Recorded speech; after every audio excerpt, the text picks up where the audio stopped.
So, good afternoon, Mark. Welcome to the Education Superheroes podcast on AI in the English classroom. We're so happy to have you here. First off, I'd like you to tell us a little bit about yourself. Thanks, Shyam. It's great to be here. Being part of the superheroes is really quite a privilege, I got to say. A bit about me. Well, I'm a software developer, have been for a number of years, and really wasn't in education all this time, but have gotten into education in the last sort of 5 years because I think it's the place to be. It's the future of our kids.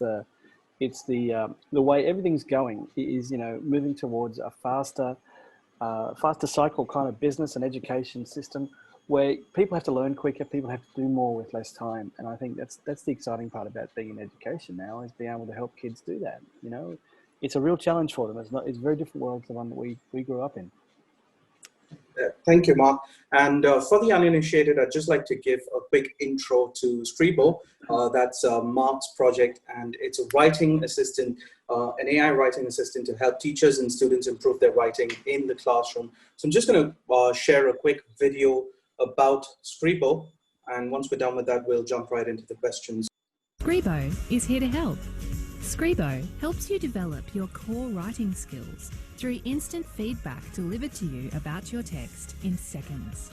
Scribo is an AI-powered writing assistant to help you improve what you write, how you write, as you write. Simply enter your writing prompt or essay topic. Scribo builds a profile of the keywords, constraints, and styles of writing required to analyse your text. In one click, Scribo analyses your text across 8 core levels of writing analysis. The best part is that Scribo builds personalised feedback on your writing in seconds. No more waiting for hours or days. Scribo gives you more guidance and feedback than simple grammar and punctuation correction, though Scribo does that as well. Green, amber and red feedback categories show where you can be confident and where you could make improvements in your text. With one click, updates to feedback and advice help you build a final text faster with fewer errors and more clarity.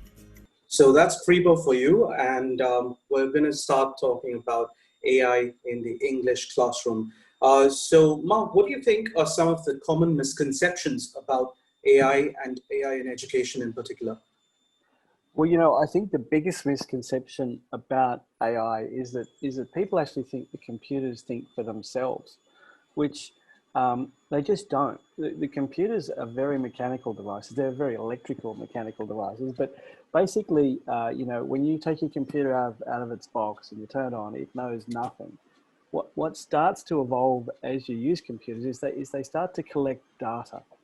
And that data can be used in many ways to try and predict what's going to happen next. So if people use AI on their phones every day of the week. Siri knows that sometimes she picks up that at 3 o'clock in the afternoon you have a coffee appointment, and if one afternoon you didn't have a coffee appointment, she'd say it's 3 o'clock. There's a coffee appointment you're not going to. So there's all sorts of little things that computers can pick up on, and it's based around data, and data is something that humans create. So at the end of the day, there's no data worth having in education that hasn't been created by a human. What computers do is that they process that information and they look for patterns. They look for things that they could draw out and tease from that data.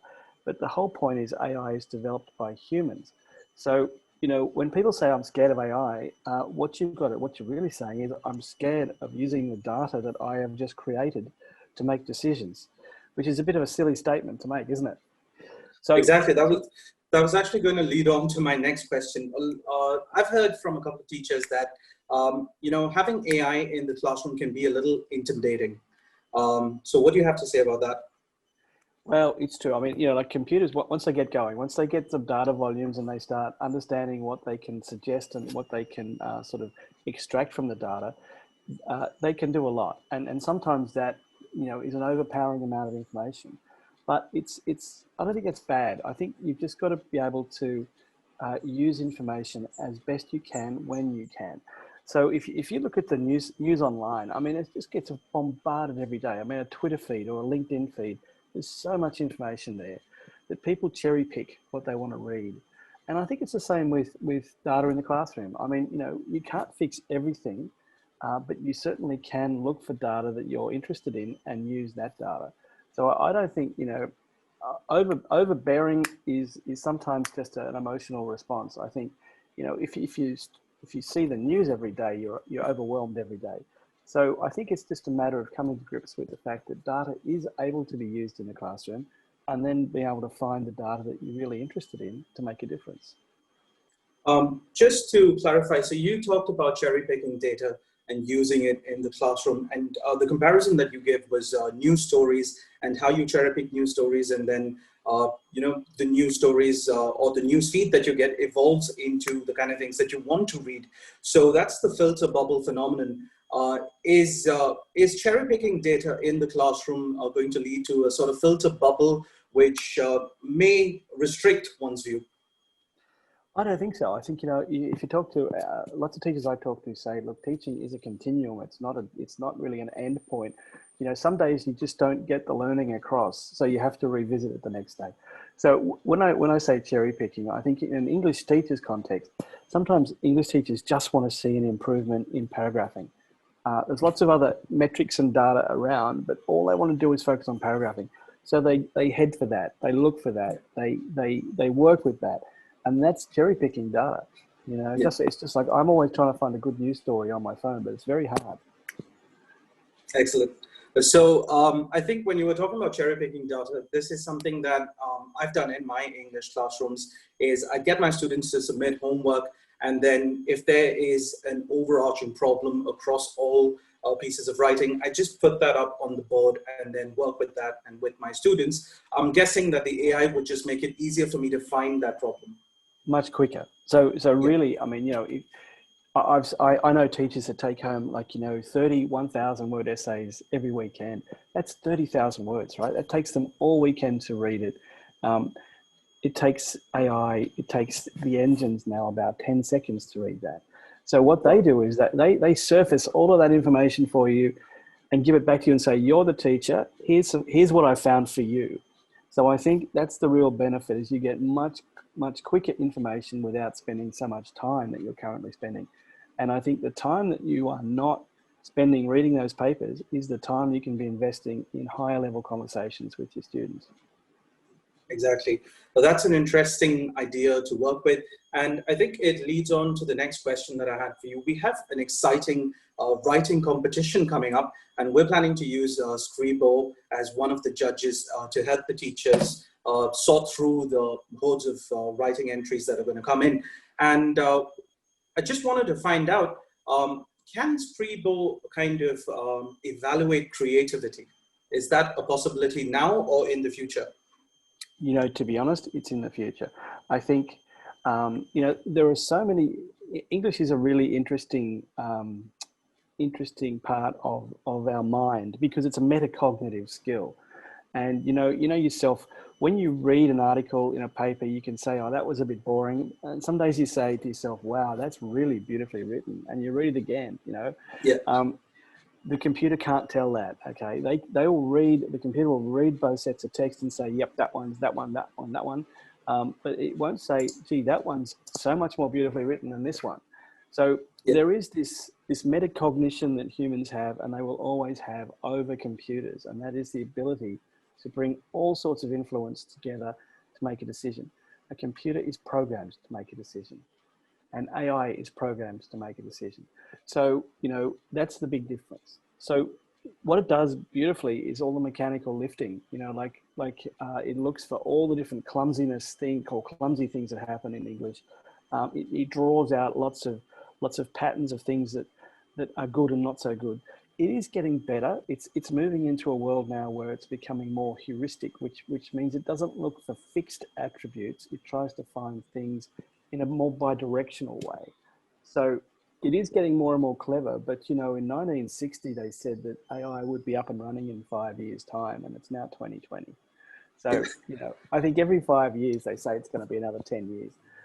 So humans still have it over a computer every day. But if you're having an essay competition, what I can say is that Scribo will flat out read every single word and will make its judgments so much faster than you guys will spend poring over this work. You know, it's going to come up with a whole list of essays that are really what it thinks are top quality, and they'll be good.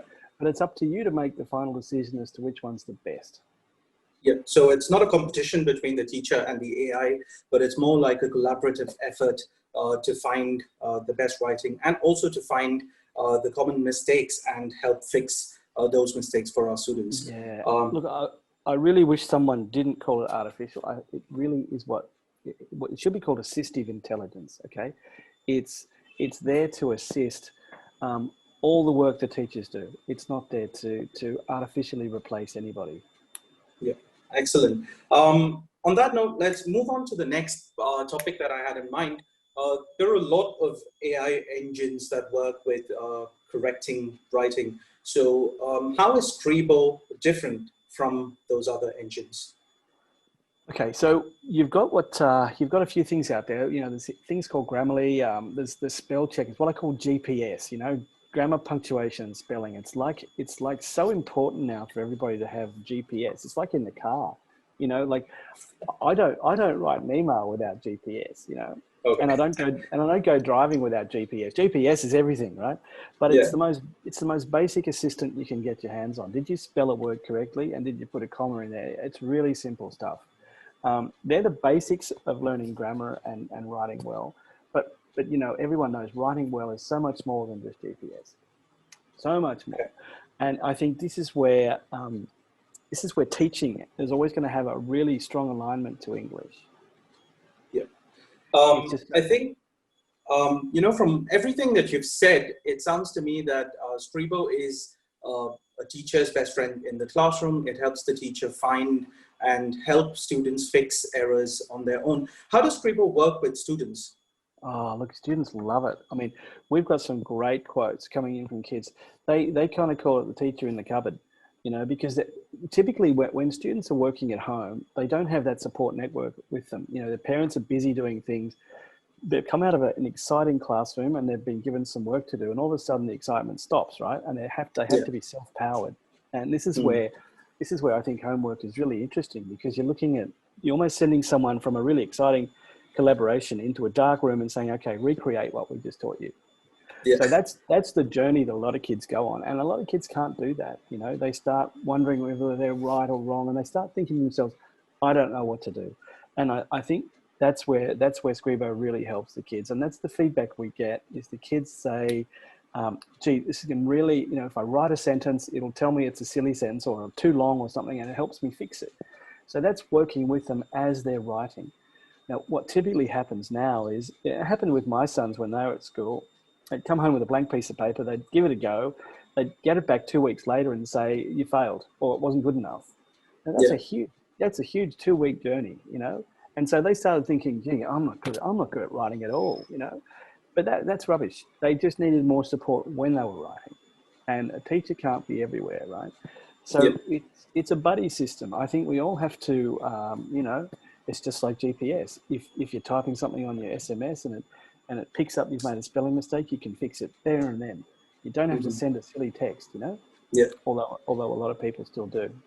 I kind of like the idea, because I also get the feeling with some of my students that if I'm working with them when they're writing, they're not really comfortable or confident enough to write the sentence, because they're thinking they're going to be judged by their teacher. But peer learning or peer writing experiments work much better, because they're more comfortable, more relaxed, and able to express themselves when they're around friends. So Scribo is like their buddy who would help them fix their writing, and probably free up a little bit of time to think about what's going into the writing rather than just the mechanical aspects of writing. Yeah, so we've released for primary schools now, there's a thing called Scriblet, which is really a really nice way of helping the students. We let them write. The first thing you got to do with writing is let the students write. There is no right and wrong when they're learning to write, yeah? But eventually, as you know, the journey starts to come into have some more guidelines around. So you can't use "and" 15 times in one sentence, you know? You used to, but you can't do that anymore. So Yeah. the rules kind of start to evolve for students, and that's what Scribblet's all about. You know, we just want you to write something. Then we slowly take you through it and say, hey, listen, you know, that one's a really long sentence. Maybe you could make 2 out of that one. Get the cognitive machine going, and they go, yeah, okay, I could do that. It's the can do in writing, I think, that makes good writers. Is if you believe you can self-calibrate, you can get your thoughts down, and you can improve on them through an iteration. I think you get a belief that you can actually do this, and that's done with teaching and feedback, of course, but also by yourself. It's a metacognitive skill inside your head, and that's why it's really hard to break habits. You know. Yeah. I've seen, you know, years ago, these particular students were taught in year 3 to write paragraphs, firstly, secondly, thirdly, fourthly, right? And now in year 10. That's not just year 3. I teach IELTS to adults. And a lot of the times when they come in for the first time, they're going to break their paragraphs like that, firstly, secondly, thirdly. Yeah. And it's, I think it's someone told them to do it, right? Yeah. Yeah, exactly. But try and shake that one out of their head and get them to do something different. It's really hard. So you can stop those things happening. You know, you can actually, you know, Scribblet will say, hey, listen, maybe we shouldn't use firstly, secondly. What about we use something else? So it's an environment where it's supportive. It's not corrective. You know, and it's really interesting that I was talking to a lady from a Kentucky university, and she said they've stopped using Grammarly because Grammarly, everyone was handing in essays that were almost identical because Grammarly was rewriting all the sentences identically. You know, so it was taking away from the students what they were trying to say and making it a Grammarly version of the sentence. So, you know, you can go too far with this stuff. We tried to get to the point where we could give students a heads up that something could be improved, and then give them some choices and some, you know, sort of like ideas as to how to do that. And I think that's probably the best way to encourage writing is to keep it in someone's head as opposed to being led by a system. Yeah. I think AI, when I think about AI, the only experience I've had with kind of AI, I don't think it's really AI. I had a robot in my class in Japan, and my students were really excited about it for the first week. So it was a robot, it talked to them and then asked them a couple of interactive multiple choice questions, and they had to pick the right answer on a tab attached to the robot's body. But within a week, they got bored of the robot, and they got bored of the entire gimmicky aspect of having a robot in the classroom. So how does Screbo kind of deal with that issue? Does Screbo become quite boring after a little while of kids interacting with it, or does it kind of evolve and stay up to date and help kids want to use Screbo more? Well, it's a good question. We start at the very early ages with Scribblet. So it's a nice sort of avatar-based environment where they're quite encouraged they're encouraged in a way, it's kind of like gamification, to try and get as many things right as they can. And when they hit the road and Scribblet's going, you know, you shouldn't, this could be improved, and they don't know, that's the opportune time for them to put their hand up and say, I've got a question. Okay. It's so much better for a student to develop their own question than have no question whatsoever, you know? So they don't know what they're doing, they ask for help. But then we go into primaries and secondaries where they're asked, you know, the teachers want them to take more responsibility in their own writing. I know a lot of teachers that spend more time on the student writing than the students do, you know, because there's so much wrong with it, you know, so they didn't pay any attention, they had no ownership. I think that's, as you get older, you know, some kids start to push the boundaries. If they've got a really good teacher, they'll leave a lot of it to the teacher. You know, I think the teachers now have to be able to say, no, I'm here for all the hard stuff, not the simple stuff. You've got to own the simple stuff. So there's always these things that happen. But along the journey, to answer your question, Screbo is personalized for every piece of writing that it reads. So it doesn't give the same feedback twice to anybody. You know, if you've got a problem doing cohesion and I've got a problem doing paragraphing, we're going to get very different feedback. And it's tailored into what you're particularly doing. So your little robot there, he wasn't using very much AI at all. He was just a mechanical device with some buttons on him. And that's probably more what I'd call machine learning than AI. So the whole premise of AI is that the machines are trained to make decisions from the data that they are seeing. So the computer has got some latitude to make a decision, but the value of I guess the accuracy of the AI is it the right decision? Yeah. And it's really funny because people judge AI based on, does it match the decision that a human would make? Okay. Okay, so that's the degree of success that people talk about. Yeah. They might say, "Oh no, I don't think that's a long sentence because I don't think so. Therefore, AI is wrong." AI is not wrong. It is a long sentence. It's just that you're cognitively trained to read it. Yeah. Well, it's well punctuated, but it's still a long sentence. So there's Yeah. all of these there's all of these sort of like sharp corners that people fall into with AI. Quite a lot of the time, mechanical, when it's reading a lot of text, it is 100% numerically correct every single time because that's what computers do. Yeah. But humans have so many more dimensions to them. They've got emotional things. They've got preferences. Like there's a lady I know who hates adverbs. So she'll mark down any essay with an adverb. But Scribo thinks adverbs are great because they are. Yeah. But overusing adverbs is different. So you've got all these different corners, all these things people sort of let their emotional side of their life fall into these traps. It is what it is, and it's I tell my kids it's like salt. You need to use your adverbs and adjectives like salt. That's too exactly much of right. it, yeah, too much of Yeah, it, exactly and then right. it's really impossible to read or understand what you're trying to say. Thank you so much, Mark. I think we had a great conversation about Screbo. I think right now I understand Screbo a little more than I did before this chat, and I think I'm excited to try it out in the classroom and see what the data throws back at me, and hopefully I'll be able to help my students better with the data from the AI. Thank you for your time, Mark. Hey, you're welcome. It's lovely to talk to the superhero team. I'll do it anytime you like.